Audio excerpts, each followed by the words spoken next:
ఇక నందు వాళ్ళు తోట దగ్గరికి వెళ్లి సింహాద్రిని నిలదీస్తారు. మా అన్నయ్య పేరు మీద తోట రిజిస్ట్రేషన్ అయింది అని భువన అంటే, ఇది మా నాన్న కష్టాజీతం. ఆయన పేరు మీద ఎలా రాసుకుంటారు అని నందు ప్రశ్నిస్తుంది. దాంతో సింహాద్రి, దయచేసి వెళ్ళిపోండి. బయటకు గెంటేసే వరకు తెచ్చుకోవద్దు. మీకు రావాల్సిన డబ్బు మీకిస్తా. అవసరమైతే 2,00,00,000 ఇస్తా అని నందుతో అంటాడు. ఫేక్ డాక్యుమెంట్స్‌తో మీకు తోట అమ్ముతున్నారు అని నందు అంటే, వాళ్ళ నాన్న చనిపోవడంతో అందరికీ పిచ్చి పట్టింది అని సింహాద్రి అంటాడు. దాంతో శారద రేయ్ అంటూ సింహాద్రి కాలర్ పట్టుకొని, అన్నయ్య అన్నయ్య అన్నాను కదరా, మా ఆయన ఫ్రెండ్‌వి కదరా, ఆయన చావుకి నువ్వే కారణం కదరా, తోట విషయంలో అందరు నిన్ను వేలెత్తి చూపించినా నేను నమ్మలేదు కదా అని నిలదీస్తూ ఉంటుంది సింహాద్రిని. దాంతో సింహాద్రి మీ ఆయన మొత్తం డబ్బు ఇవ్వలేదు అని అనడంతో శారద సింహాద్రిని లాగిపెట్టి కొడుతుంది. సింహాద్రి ఆ అవమానంతో అందరినీ చూస్తాడు. ఈ తోట మా ఆయన కష్టాజీతం. నీ పేరు మీదకెలా వచ్చింది? నీకు అమ్మే హక్కెలా వచ్చింది? అని శారద అడుగుతూ ఉంటుంది సింహాద్రిని. రామారావు కొడుకు అది తన తండ్రి తోట ఆయన సింహాద్రికి అమ్మాడు అని చెప్తాడు.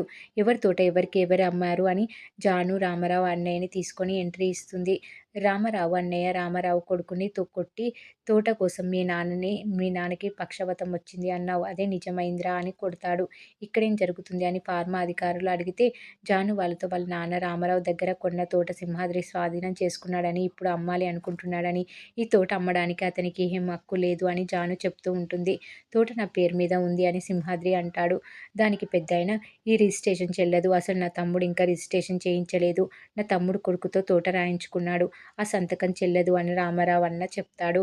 ఇంతలో లాయర్ వచ్చి స్టే ఆర్డర్ చూపించి తోట అమ్మడానికి కొనడానికి కుదరదు. సింహాద్రి మీద శంకర్ ఫ్యామిలీ కేసు వేశారు అని చెప్తారు.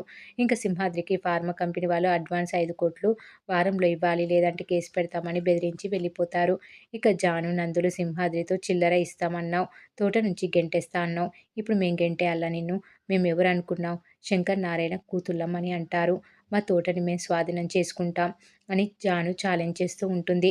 దేవుళ్ళలాంటి మా అన్నయ్య మీద నిందలు వేస్తున్నారు అని భువన అంటే, మీ అన్నయ్య దేవుడో రాక్షసుడో త్వరలోనే తేల్చుతామని జాను అంటుంది.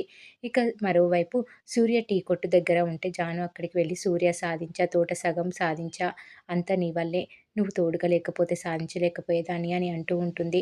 తుఫాన్ సూర్యతో, ఇదే మంచి టైం, మీ ప్రేమ మ్యాటర్ చెప్పేయండి అని అంటాడు. సూర్య జానికి చెప్పాలని ప్రయత్నిస్తాడు, కానీ చెప్పలేకపోతాడు. చాలాసేపు జాను అక్కడ ఉన్న తర్వాత ఫోన్ రావడంతో తర్వాత కలుస్తా అని వెళ్ళిపోతుంది. మంచి అవకాశం పోయింది అని తుఫాన్ సూర్యతో అంటాడు. ఇక జాను ఇంటికి వెళ్ళిన తర్వాత అందరూ సంతోషంగా ఉంటారు. మనం సాధించామని జాను హ్యాపీ అయిపోతుంది. నేను చెప్పింది ఇప్పటికీ అమ్మ నమ్మింది అని జాను అంటుంది. శారద జానుకి సారీ చెప్తుంది. అయితే గౌతమి మాత్రం జానుతో, ఇన్ని రోజులు మన ఫ్యామిలీకి అండగా ఉన్న సింహాద్రి అంకుల్ ఒక్క రోజులో తప్పు ఎలా అయిపోయాడు అని గౌతమి ప్రశ్నిస్తుంది. ఇంత డీటెయిల్‌గా చెప్పినా నీకెందుకు అర్థం కావడం లేదు? ఓహో! కళ్యాణ్ నీ ఫ్రెండ్ అయినంత మాత్రాన వాళ్ళ నాన్న మంచోడైపోడా అని జాను అంటుంది. గౌతమి జానుతో గొడవ పడే టైంకి మురళి ఆపేసి భోజనం చేద్దామని అంటాడు. ఇక జాను పంపిన కోర్టు నోటీస్ చూసి సింహాద్రి రగిలిపోతూ ఉంటాడు.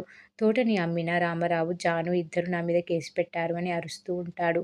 మరి ఏం జరగబోతుంది అనేది రాబోయే ఎపిసోడ్‌లో తెలుసుకుందాం.